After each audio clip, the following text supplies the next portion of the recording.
আসসালামু আলাইকুম প্রিয় দর্শক, আজকে খুব কম সময় এবং খুব সহজ উপায়ে আলুর চপ তৈরি করে দেখাবো।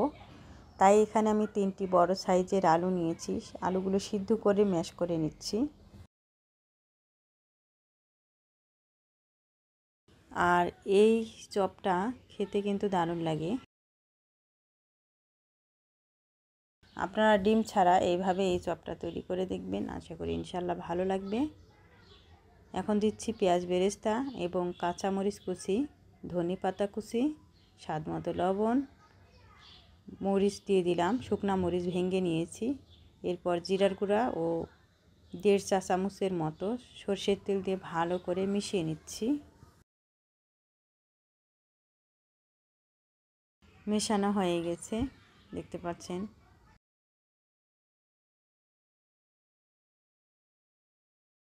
এখন আমি এখানে একটি ডিম নিয়েছি আর ধনে গুঁড়া নিয়েছি, স্বাদমতো লবণ, একটু চিলি ফ্লেক্স দিয়েছি, দিয়ে ভালো করে মিশিয়ে নিচ্ছি।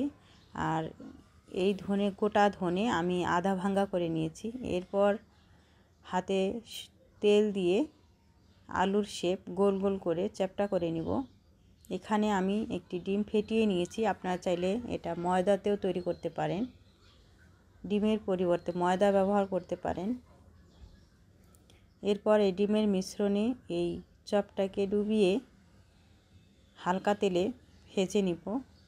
এখানে আমি 1.5 টেবিল চামচ পরিমাণ তেল দিয়েছি। ডুবো তেলে ভাজার দরকার নেই, আর ডুবো তেলে না ভাজাটাই ভালো এই চপটা। যখন 2 পাশটা সুন্দর একটা কালার চলে আসবে ব্রাউনের মতো, তখন তুলে নিতে হবে। তেল ঝরিয়ে তুলে নিচ্ছি।